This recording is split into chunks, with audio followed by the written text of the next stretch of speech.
Hello and welcome to another baby. We'll call that a beanie episode. Just blanket term beanie. All right. Yeah. Okay. One more. Here's another one. Hell yeah. That is the most cottonmouth king. Hell yeah, you could possibly put on a soundboard. Right in our wheelhouse. And my breath is taken away with that one. Somebody's very excited for this episode. Yes. Oh no. Yes. Yeah. Absolutely. Absolutely, we deserve that. Well, Uncle Bob, it's good. Well, let's go ahead and choke that. It's so good to be back here in what is clearly the Let's Play configuration of the studio environment here. It means spoilers that we are going to be doing some Let's Play. Yeah. And in the future, the very near future, we're going to be doing some Let's Plays on a Nintendo Switch 2, my friend. Because here's the deal. Okay. As we record, all the rumors, good friend, have proven to be true, more or less. Well, didn't we touch on this on the last episode for 2025? We were saying like, hey, Nintendo's got to announce this pretty soon because the leaks are getting out of control. Yeah, the last time we recorded, that was certainly a topic that we mentioned. What's funny about all those leaks is that there's there's chatter, there's online chatter that's like, oh God, Nintendo, what are they going to do about it? Like they're ruining everything, and to me, it's like this is just marketing. And who's to say that there isn't some enterprising, like 31-year-old who works at Nintendo who isn't the one who's leaking this stuff to do exactly what it's doing, which is drum up, generate buzz without having to confirm it. Exactly, or spend any money or do anything other than to just be out there and exist. It's funny, like you're not really plugged into the sports world the way that I am. Sadly, not. Yes, but sometimes if there's like free agents in a particular sport out there, their agents will leak to the media like, oh, this other team is interested in this player. Right. And they'll do that to try to get the team that they're actually talking to increase their offers.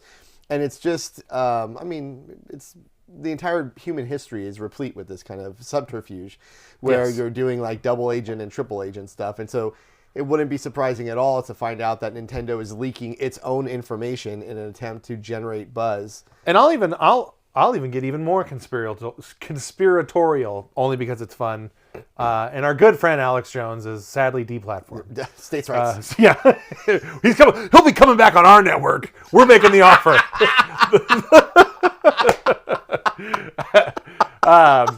What's to say? All right. Oh, I didn't see that one coming. I'm happy to bring it to the dais here. Alex Jones just saunters in. I'm looking for a new show. I need a new platform. You ever play Space Harrier? God damn it, I love that game. And I'll be like, oh, yes, Mr. Jones. Please have a seat. Just imagine Alex Jones like play Space Harrier. 15 more scenarios and more coming. It's just like on the screen, there's more scenarios coming. And he's just bright red and puffed up. It would be so good. Welcome to the Fantasy Zone, indeed. Oh, boy. So, along those lines, those conspiratorial lines, what's to say that... So, like, you hear... I think the name of the company is called Nacon or like Gaycon or something like that. Something along those lines. Please don't spray. Please don't spray. Oh, boy. It is 2025, sir. Holy shit, Companies Brian. are going to be called Gaycon, okay? Come on. Just grow up. Just grow up. I know we haven't recorded in a month, but boy, you're throwing heaters right now. I am indeed. Okay. Shit.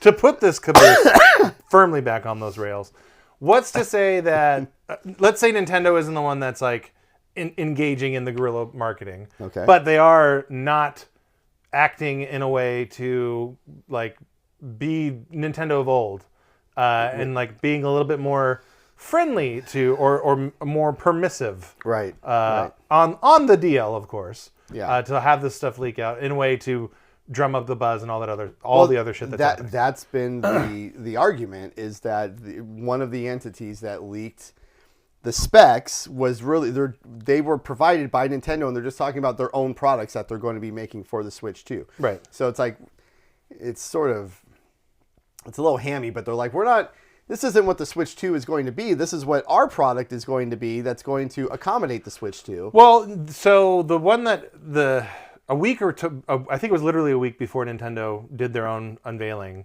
That company, which I'm now going to refer to again as Gaycon because it's the best. Yeah, baby. Big time. They put out a 3D model that said like, and that's why they had like a line around their booth, not because like they're cool cases, but it was because like they essentially advertised this is the Nintendo Switch 2. We've 3D printed it based on what we've seen and what our specs say. Oh, okay, that's different. And when you look at it, like what Nintendo revealed and what like that, it's like a white, polystyrene 3D printed thing. Yeah, it's identical, pretty much identical. Yeah, but that's not to say, and this is a topic that I want to talk about too. I mean, if it's identical because of course it is, because Nintendo made the right choice, and that was like they didn't shake up a lot of stuff about the Switch 2. And that was the right choice. And that's what 100%. That's what we would have told them to do. Yes, is what they have done, and I'm happy. I'm happy with what I've seen so far. Yeah, of so the hardware. Obviously, as we record, we've only seen the first trailer. Yes. The further, more informative, long form video doesn't come until April. Yeah, as a quick side, in our Discord group, it's me, you, and of course the Prince, who sadly isn't on this batch of recording. Very sadly, miss you, Prince. He'll come back. He will always come back. That man is a human boomerang.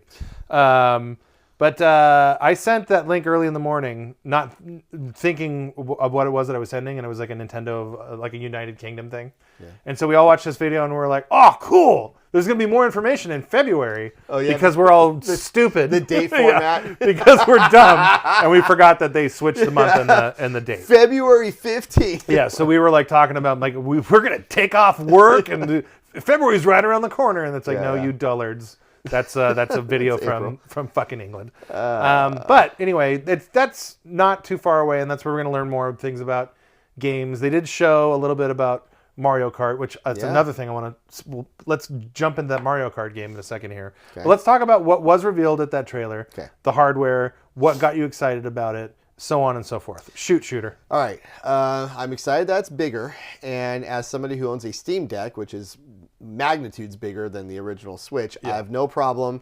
My phone... Where's my camera? That guy. So I have a foldable phone. That's a double banger right there. Right. So I don't mind size. Right. Of course not. And so a larger Switch will be no problem for me at all. Yeah. And I really liked. Maybe we should talk about this separately, but the mouse stuff that they were advertising. Oh yeah. Because if there's one thing that that would be kind of cooler, it's if there was better synergy between some types of PC games and then some types of console games. Using analogs to do mouse functions isn't always very seamless. So Nintendo has a lot of ideas, hardware ideas. Yeah. Some of them work, some of them don't work. But the idea of using your Joy-Con as a mouse seems like it's got pretty good potential. I'm excited to see. For me, it's an on fire across full court boom shakalaka NBA Jam style that I want a new Mario Paint. I know. Obviously, that goes without saying. Yeah. That when the rumors were first coming out that like, these Joy-Con have this weird optical mouse sensor. The first two things I thought of was, and I'm a realist. There probably isn't going to be another Mario Paint. But I will say this. It's been 33 years. It's been 33 years this year.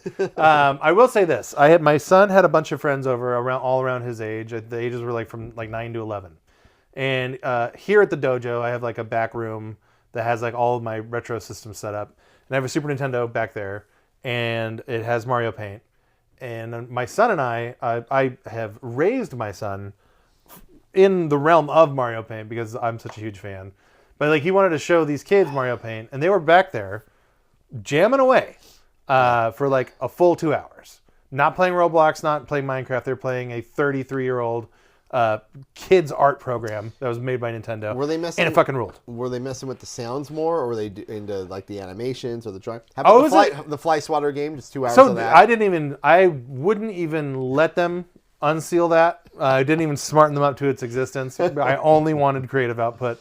But it was honestly like it was a good mix of like they were doing a good mix of everything. I mean, and that's the Mario Paint story is when you get bored of one of the 3 things you can do, go do one of the other ones.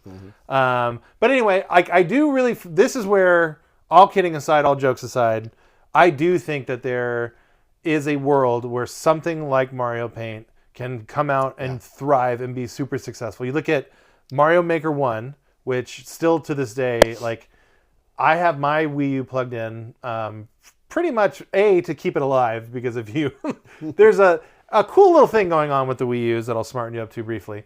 The internal storage is like this type of like NAND flash that if electricity doesn't flow through there for some amount of time, it just dies. So like I have my Wii U plugged in essentially on life support, like literally on life support. Literally. But one of the main reasons I'm doing that is because of the original Mario Maker. Like, it's the best experience playing it on the Wii U with that gamepad. And I do think you could easily get to something similar using mouse control.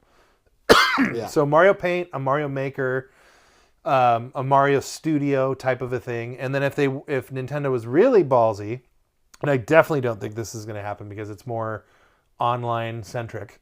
But they did make the Miiverse on the Wii U, which it never grew to. The Wii U never grew in popularity, so of course the Miiverse isn't gonna, break any fucking records or anything.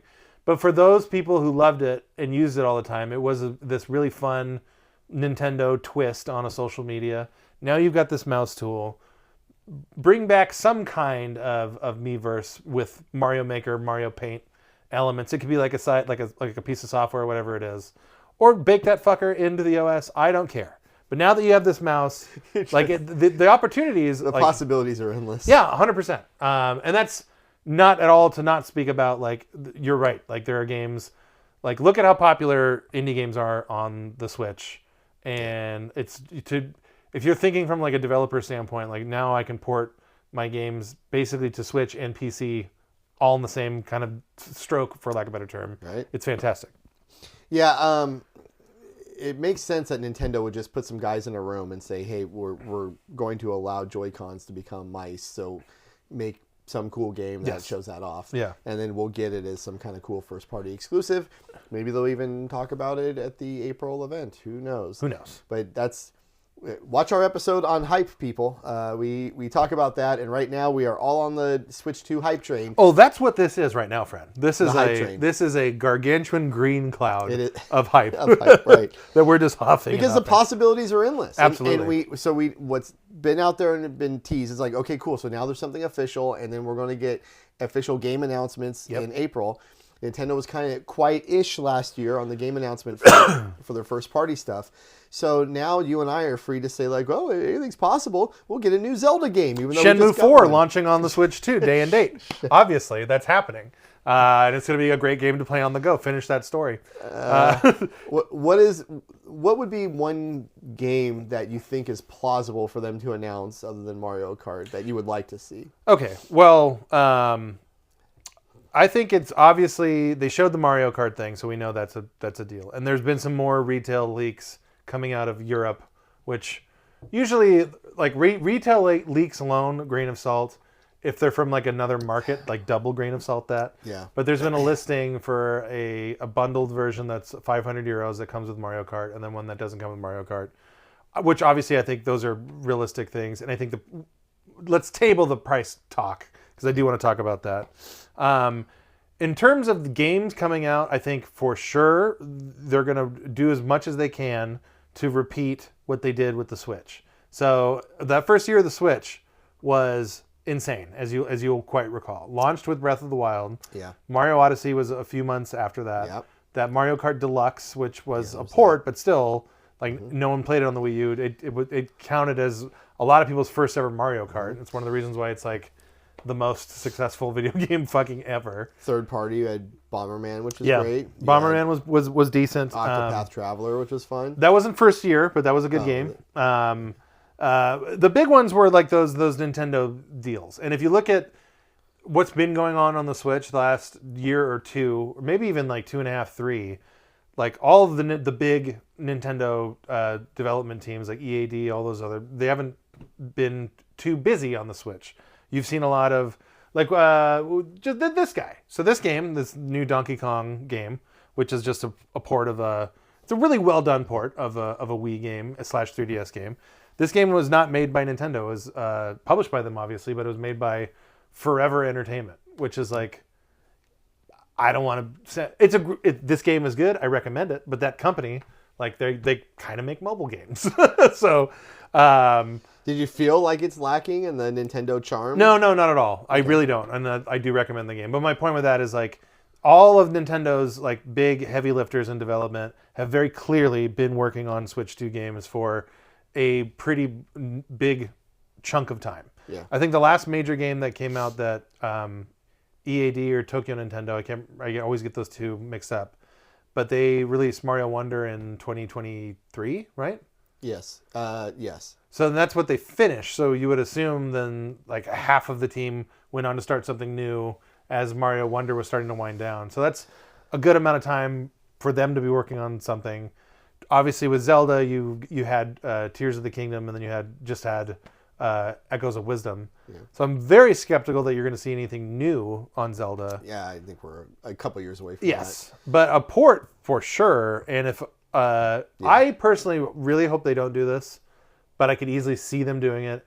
And sadly, I can see myself also still spending money on it, which is, look, we all have our vices. You're going to tell me about an HD port of Tears of the Kingdom with some like DLC-esque bonus content. What the heart and the body wants and needs is Wind Waker HD, and then to a lesser degree, Wind Waker and Twilight Princess. But what I do think is going to happen is that they're going to double dip on probably Breath of the Wild, because it's the bigger of the two games notoriety wise, and the older, so you might get exactly more of a kick there. Came out 7 years ago. Like if Nintendo does do that, though, I really do think that they're running a risk of Zelda fatigue if they do that. Well, that would be 3 games in 3 years. Yeah, and one of which is a remake. So right, and I think as much as I really do like those Breath of the Wild style games, like I'm good on those for a while. And in fact, one of the things that I found so refreshing about Echoes of Wisdom was its line straddling between being like a traditional Zelda game, but then like implementing some of the newer design philosophies, especially about like being creative and how you solve puzzles. And so there's certainly no shortage of like what they can do with that franchise. It's Zelda, and they clearly throw a lot of money on their best people on that stuff. Right. But I do think they need to maybe pump the brakes a little bit, unless of course, again, triple down. You give me Wind Waker HD, and I will give you the moon. That's a promise. Pikmin 5? No. Is that too much to ask? Or? Pikmin 5 is down the road. Down the road. 10 years. Yeah, 10 to 25 years, you'll get that Pikmin 5. There's an F-Zero Punch-Out game. Oh, you've heard there's rumors of a Punch-Out? Or... No, I'm not. Oh, okay, you want it. You just want it. Okay, I want it. I thought that you were breaking news to me, friend, and no. And I thought you were breaking news to me. We have both let each other. This is where fake news comes from. This is how it happens. So yeah, there's my uncle works at Nintendo, and he has it on great authority that there's a new Punch-Out. They should make a new Punch-Out though. The last one they did was on the Wii. Yeah, and I actually quite liked that game, and that's. Our mutual series that we share a lot of fondness in, the Luigi's Mansion series. Oh, yeah. They went on to work on that series. The people who made that, it was an American team. I think they're called Next Level Games. And they went on to make Luigi's Mansion, I think 2 or 3 and 2 HD. I believe they did both, I think. Great. Well, now they can make another Punch-Out. That would be pretty sweet. Because those other games are good too. Well, they clearly know what they're doing. And I think Punch-Out's a really good candidate because, like... Just like F-Zero, like you haven't heard from it in a long time. And they've never made a bad game. It's not like the franchise is wounded or anything. No, it's tainted. You're right. There's no hole that they have to climb out of to repair any sort of reputation or anything. Yeah. That's kind of the truth about a lot of Nintendo properties too, which is why they're so good at putting things back in the closet and taking them out. Well, I thought that wasn't it there was Star Fox had a bad game that came out and hurt the reputation a little bit? So, of all the Nintendo franchises, I think Star Fox is the one that has been wounded the most. And there's a bad GameCube game. So first of all, Star Fox Birdwalk, let's do it. But it's not that much of Birdwalk as we were talking about Nintendo. the original Star Fox on Super Nintendo, like a total like visual tour de force, like showing what's possible with it. FX chip, the Super FX revolutionary chip. FX chip. In practice, that game, I know it's got its fans. Hasn't aged. None of those Super FX games have aged super well. Yeah. And even at the time, I felt that like Star Fox was a little bit more like show than it was go. If I could use an athletics term, and I will. But the big one that everyone loves, and rightfully so, in my opinion, Star Fox 64. Yeah, it's great. It's a great game. It was great at the time. It was great, so great. I think it's aged really well. It's like an arcade game. You have like a small set of levels. You do have branching paths to encourage replay, and then you chase after the high score medals. So like there's a little bit more incentive there. Super fun. And then even that level that was like an homage to. Oh God, what was it for the 4th of July space alien movie? Oh, Independence Day. Independence Day. Yeah. Like, we all remember playing that for the first time. Absolutely. Like, oh, they're everywhere. Yeah. All range mode. Yeah. But so Star Fox 64 comes out in like I think it's 1997 if I'm not mistaken. I think you're right. Yeah. And that franchise has been chasing that high for all those years, and it's never really gotten anywhere near that level. And the only time that it did, ironically, was when they re-released Star Fox 64 for the 3DS with like new graphics and shit. But it's not like sometimes you and I talk about RTS games, and it's like, why aren't there new RTS games anymore? It's like, well, there's not really innovation, and it doesn't, the industry has passed them by. Yeah. But a space battling game or a space combat game, you would think that something like that. It's timeless. Evergreen, yeah. It's timeless. Look at all the rubes who gave all that money to Star Citizen. Just do Star Fox like that version of Star Citizen. You see, but the furry creeps, there's not a lot of crossover with your wealthy sci-fi crypto bros that infiltrate that game. Or even what was the game with all the toys that? Oh God, Starfield. Oh no, Starlink. Starlink. Yeah. That actually had unfortunately named Starlink. That and then that had actually Star Fox licensing. That was part of the sales pitch was the Star Fox thing. But what happened to Star Fox is they had a middling game on the GameCube, which in a lot of ways is like you could argue is worse than having just like an outright shitty game. Because at least if you have a shitty game, people will talk about it, and like you have like a low base to like come back from. When a game is like completely forgettable and middling and just kind of average in every single way, to me it's like pretty hard to shake that, and you're not really gaining anything from word of mouth from it. So that happened, and then the other one more recent was Star Fox Zero, the Wii U one, which was it's made by Platinum Games, which they're great. They make Bayonetta and all these other awesome action games, Ninja Gaiden 4, as we just learned. So like. I don't know why well, I do know why it sucks. The reason why is because it was like a development mandate that this game has to use this gamepad in a way that like you couldn't play this game any other way. And so the way it was designed is like on the TV, you see normal, like good ass looking HD graphics Star Fox made by Platinum Games, and you desperately want to watch the TV the entire time. But then in order to aim accurately, you have to stare down at this fucking ugly 480p fucking Fisher-Price iPad toy thing that like doesn't, it just like, and the fact that you have to do that, and when you try to sit there and like look at the TV, like it's almost as if they intentionally handicapped the control like on purpose so that you had to play the certain way. And not a great game. I don't think it's as bad as the reputation maybe has led after. And the game that it comes with, because it's like a 2-for-1 game, because even then I think at the 11th hour Nintendo knew that they kind of shit the bed with this, and so they needed to sweeten the deal, so they added like another game, which is Star Fox Guard, which I think is a cool game that uses the Wii U gamepad in a really fun way, where you're like controlling security cameras and like moving your viewpoint, and then like a tower defense type of mechanic that goes along with that. Okay. But yeah. Star Fox is, I think, if you're going to see it again, you're going to see Star Fox 64 4K or something like that, which would be fine. I'd welcome that. But I'd welcome a Star Fox. Nintendo has never done a true remake of an older game like that, have they? Of an N64 or prior game? Well, Kinda. They did like Mario 64 got ported to the DS with a bunch of new crap.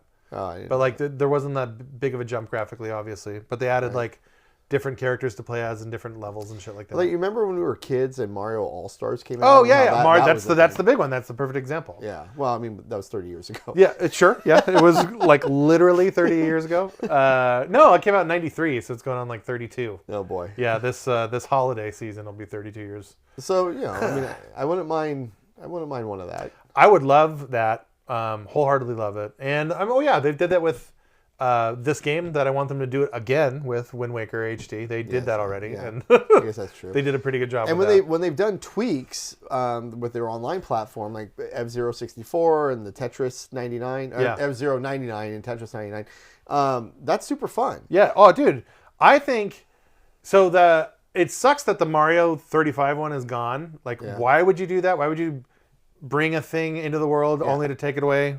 That's a question only Nintendo has an answer to. They do that sometimes. They do that sometimes. But so you mentioned F-Zero earlier. I think F-Zero 99, the fact that it is being supported still, and every time I go on to play, it doesn't take long at all to get into a game. Yeah. So I think there is some legs there. People do play that game. Yes, I agree. And that would, you want to talk about remakes, a very low-hanging fruit would be for them to just do what would be right and port, and I'll do this for this, they should go ahead and port F-Zero GX to whatever system that they want to sell it to me on.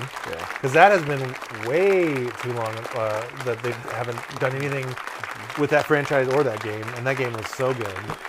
It's like there's just these obvious opportunity areas, let's say, for Nintendo to just do something, again, very obvious that will drive sales and interest onto their platform and console. And they don't do it enough. Yeah. Well, it's funny, like, we kind of started this conversation off with the fact that they did do a lot of obvious stuff with this system that we're very happy that they did. Like, there's, for all of the Nintendo's weirdness and innovation and all that stuff over the years, and certainly some of those things have fallen flat, like, the Virtual Boy. That'd be my go-to. That'd be my go-to. The Wii U, obviously. Like, so it's not like every single wacky idea they've ever had has been successful. Super Scope. Super Scope, I'll die on the hill that the Super Scope was a great idea that was just underutilized in every way, shape, and form. I had one too. And it looked so goddamn cool. Yeah. I ate the flesh of Christ and drank of his blood so that I could get that Super Scope. That was a deal that I made with my mommy, that I had to go do my communion thing. It's like a literal, whatever the opposite of a Faustian bargain is, a Christian bargain. Yeah, big time. I would do it again. I would do it again as a full-grown man. But I think that's where it's really Nintendo. They're still Nintendo. They're still doing something weird with having the mouse stuff. And by the way, like, did you notice in the video too, the Joy-Cons like go into these little like, we'll call them Joy-Con skate looking things. Like, there's a little thing that they dock into. Oh yeah, I did see so that makes me very hopeful that they are really super like rolly and fun, and like there's a lot of like toyism, if that's a word. If not, I'm happy to put my hat on the word toyism. But like, that would be great if that's a part of that, and that's where Nintendo's being weird and wacky. In every other way, shape, and form, this is a PlayStation 2, and that is the best possible news. First of all, like, they're the PlayStation 2 most successful video game system of all time, probably because it was named PlayStation 2. It's very easy to follow the naming convention of a successor like that. Yeah, just ask Microsoft. Yeah, yes, exactly. Xbox Shapes is going to be the next one. I've got the Xbox Triangle. It's going to be like an equation. Yeah. Why not? At this point, all bets are fucking off with their naming conventions. But like, the 2 that's a bang up idea, and it is the obvious only idea. Keeping the form factor as close to the original. Obviously, all the backwards compatibility stuff, which was like an expectation I think everyone had, that had to be. Oh, it had to be delivered on. Had to be. The entire tenor of this conversation would be very different if it did not have backwards compatibility. Absolutely. And in the trailer, they show in great detail like the Joy-Con moving around, which to me is them saying like, yeah, we know these are Hall effect joysticks.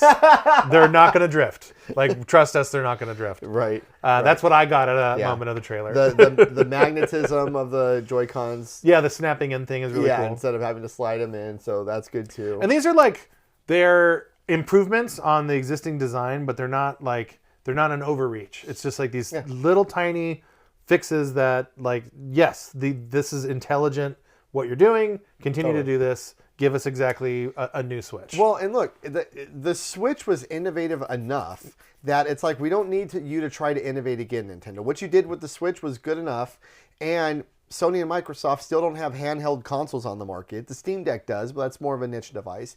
Our good friends, our mutual friends at Acer, have have you seen that thing? The 11-inch. It's like a fucking small TV. Oh, I want it. And I want it. Yeah. So making just an improved Switch is great. They don't have to chase what Sony's doing or what Microsoft is doing that way. That's fine. And the hallmark of Nintendo is great games. So just get the games right. Yeah. And it's okay to have merely improved hardware as opposed to revolutionarily improved hardware. Right. So I'm happy with what I've seen so far. But what we've seen is not a whole lot. I mean, we've seen hardware, so it's like, okay, cool, you got that. And the only thing we now can show us the games. The only thing that we can speculate on would obviously be the games, and the only thing they showed was that Mario Kart. Let's wrap a little bit about what you expect out of a new Mario Kart game. Okay, well, the obvious one is that they have 24 starting positions, so it's going to be bigger. Mm-hmm. And there's some look that there might be some kind of, if not open world, some very large world compared to the Mario Kart tracks that we've seen in the past, which are very narrowly tailored. So both of those things would be cool. I don't know what else I could ask for out of a Mario Kart. I did. They showed a very different looking visual representation of Donkey Kong that I absolutely hated, and I think everybody else seems to like except me. I like the rare Donkey Kong. I want him. I only want him. Yeah, the rare Donkey Kong is also the Donkey Kong that I grew up with, and I also have a lot of fondness for. Although, as an adult and kind of on my own, discovering the original Donkey Kong game, the new design is kind of in that spirit, heading more towards the old Donkey Kong. Yeah. But I'm probably not as angry about it as you are, but I will say I agree with you wholly that the rare Donkey Kong is my Donkey Kong. But look, if they follow every other trend in gaming, then we might not have to choose one or the other. One of the things that they could put into the game is to just give you different skins of different Mario characters. Mm-hmm. And that would be kind of funny if you could play the old 8-bit Mario in the cart, or you could have the N64 Mario, or you could have the 2D Mario versus 3D Mario, and you could do that with a lot of those characters. So, and you can charge $1.99 for each one of those things. I was just going, mentioned. So look, I know our friend Shigeru watches, and I did not want to give him Uncle that Shiggy, idea. Uncle Shiggy does. Uncle watch, Shiggy, don't listen to Brian. He doesn't know what he's talking about. You just give away those cosmetics. You make them unlockable for beating the cups or whatever, and you give them to players that way. We don't need microtransactions. You could easily lock them behind another fleet of precious moment dolls that I can scan in for more costumes. What's the line from our first episode? My babies need to look their best for showtime. Something like that. And they do. They always do. So as we wind down this discussion on Switch 2, obviously there's a whole lot of unknowns. What we do know, though, is it's a fresh of breath air to me that Nintendo has kind of they put restraints on. I think they had so much writing on getting this right. Yeah. And I'll posit you this. I'm stealing this concept from another podcast that I just heard, but it's interesting conversation. But the Switch 2, so there's a lot of bullshit and riffraff going on in the video game industry at large. And now here's this big giant media conglomerate in Nintendo coming out with their new thing, and at a time when there's a lot of doom and gloom, and not only in the video game industry but in the world at large, here's something that you can be excited about and know is going to deliver happiness. And so I think the Switch 2, I think obviously it goes without saying it was going to be a big success.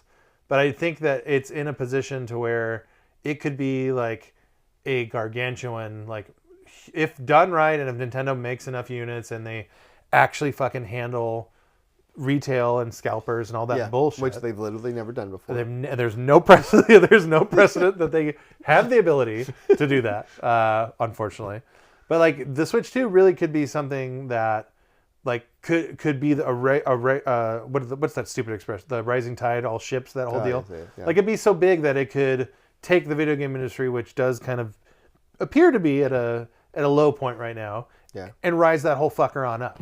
No doubt, this generation, and it's so funny because as we've covered before, I was kind of out on consoles for a long time, got back in with the Switch, and then really got back in with the PS5 and the Xbox. And almost to a person, everybody seems fairly disappointed with what Microsoft and Sony have brought to the table this generation. And now here's Nintendo coming along at a time when Sony just relieved their mid-console refresh, and it kind of landed with a plup.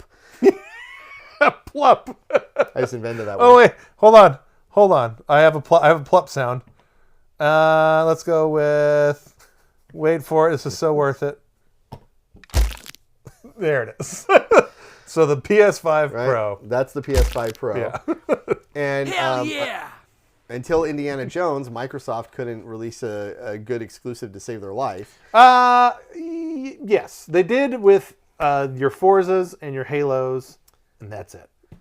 I mean, sure, but we're now into the 5th year of this console generation. Yes. So what I'm saying is that like they had a good first year, and then no other year until Indiana Jones. And some very high-profile mistakes in between. Yeah, absolutely. So at a time when I've loved this console generation, but mostly because I've just gotten a chance to go back and play all these other games. It's the vanilla ice cream principle. Again, yeah. So, Brian, did you know that there's this game called Uncharted 2? Yes. It's just like super fun. Who knew? I did. Yeah. I certainly did. Yeah. Shadow of Colossus. Have you ever heard of this? Yeah. It's like really good.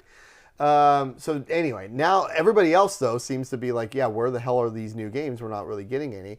And now Nintendo comes along and like a warm hug that we're expecting. Yes. They're like, we've got a new console, guys. It's not too weird for you. It's just going to be a better version of what you already love. And we've got all these games coming. And April 2nd, you will find out what those are.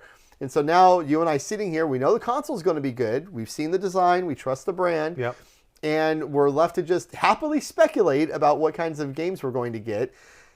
And speculating is really, really fun because Nintendo... It's a whole lot of fun. And Nintendo, if Nintendo ever disappoints me, it's only because they don't give me enough. Yeah. But what they do give me is great. And those first 3 to 4 years of the Switch, it was about once a quarter, you were getting some great Game of the Year nominee, or at least a game that gave me 15 to 20 hours of joy. Even in like a slow year like this one, for hardcore Nintendo fans like me, they released something like Emio, a new Famicom Detective Club game. Of course, Emio. Yeah, I mean, of course, it's the first thing I would have thought of. Yeah, that's my point though. Is like they're always gonna do something, even when their attention is obviously full steam ahead on making games for this new system. Well, you got Paper Mario last year too, which you loved. Yeah, I loved that as well. But I mean, we're talking brand new experiences. Oh yeah. Ground up. Even in a slow year, they were still doing it.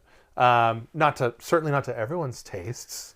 Okay, but they were doing it. I have to be aware of something to either like it or dislike it. Whatever Emio is. Well, I'll have you know, for trivia's sake, it is the only Nintendo developed and published M-rated video game, which is kind of surprising it took them that long. They've published M-rated games in the past. Obviously, Perfect Dark. Night Trap, right? Well, they're not publishing that. They're just Sega, allowing it. That was and they're allowing it to be on the Switch, which I proudly own 2 copies of. Take that, Howard Lincoln. Take that. We got there eventually. You don't run my life. You don't run my life. I make my own choices, Howard Lincoln. You take that bow tie and zip on out of here. No, you sound just like Alex Jones. Yeah, either one. Either one. We're going to have Howard Lincoln and Alex Jones debating on our show. Oh, man. Can you imagine? I cannot imagine. Me neither. Maybe they both like baseball and we'll just let them go. We'll spin them up. Talk about the Mariners, boys. Talk about the Mariners. Yeah. Oh, that Ken Griffey Jr. In Ichiro. Man. Yeah. Okay. Well, that's going to wrap us up here on Switch 2. We didn't talk about the price at all. Speculate about the price a little bit. Before we wrap it up, I'm saying that fucker's $500. Oh, I would go below. I want it to be below. Under, I'll take I want it to be below. But all things considered, where our corporate overlords are in terms of the unknown of tariffs and the unknown of corporate greed not letting inflation settle down, I think that thing is $500. That's another Nintendo quirk, is that when the Switch came out, it was remarkably cheap compared to the other consoles. But then Nintendo's also taken flack for releasing remakes of games and putting them at $70 or $60, whatever it is, and almost never putting their games out. I'm going to say this thing is going to be, well, 350 would be the minimum. I'm going to say 350 to 400 if I had to pick between one of those two. Maybe they're going to go 399. I'm going to say 399. I think 399 for like. Well, no, I don't think 399. I think it's 450 for a base system. Okay. $500 get you a Mario Kart. I think those European leaks. There's probably some truth to that, and I do think that. So Sony had the sheer low hanging balls to release a $700 console in 2006, I think, right? I thought you were talking about the PS3. Well, that too, actually. In 2006, they did that, a $600 console. But yeah, just recently they released the PS5 Pro for $700. Yeah. Everyone knows what that product is. It's obviously skewed towards a hardcore audience, blah, blah, blah, blah, blah. But there was precedent. That thing could have been $600. Could have been, but it wasn't. But has it sold? I read a thing saying that Sony said that it sold to their expectation, not above or below. All right. But anyway, maybe their expectations were low to begin with. I think Nintendo released the Wii U. They came out with two models, and one of the Wii U's was $399. Okay. Then they went lower with the Switch, but then that OLED, that price went up to $350. So like there's been some flux in there. I think, look. As much as I am clearly a blind fanboy of Nintendo, I'm not naive enough to say that they're a charity. So where there's getting, and then the getting is good, they're going to go for it. And especially with like this unknown of foreign goods being slapped with tariffs, like that is supposed to hit the video game industry particularly hard. But like that hasn't happened yet, and we don't know how that's going to shake out. Anyway, I'm going on record here. It's $500. I'm not happy with it. I want it to be lower. You'll be grumbling as you're in line on day one. Oh, there's no two ways about it. No two fucking ways about it. What I won't do is sleep on concrete. But I would pay a younger person to sleep on the concrete for me. You have a younger person. This is what we have kids for. Exactly. Yeah. Oh man, when my son is at concrete sleeping pre-order age, he's going to work.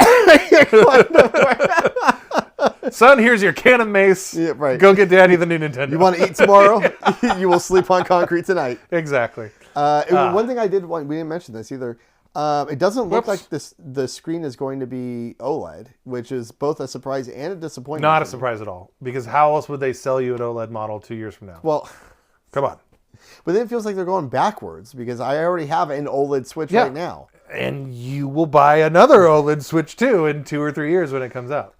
It's fine for me because 99% of my Switch gaming it was docked anyway. Yeah. But I expect Nintendo to get some criticism from that when the console releases. I think everyone knows what the hell's going on. I think everyone absolutely is acutely aware that this is a company that double dips. Yeah. They all double dip, but Nintendo really does it, and they've made a successful business model out of it.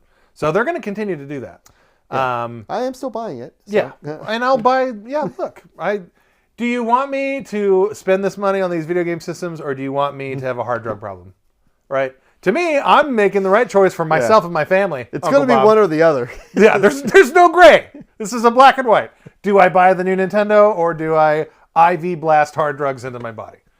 And to me, there's only one right answer, and that's obviously video games. When I'm looking at the future of me, I only see two possible outcomes. That's it.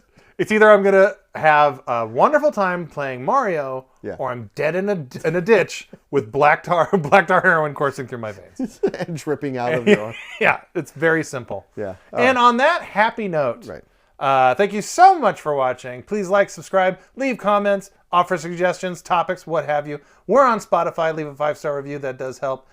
Uncle Bob, is there anything else you want to say here?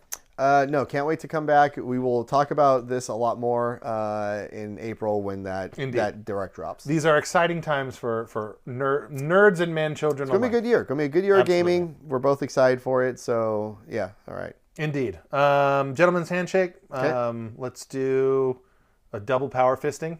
Just a couple friends, couple guy friends power fisting each other. Here we go. It's going to be so much better in the audio version only.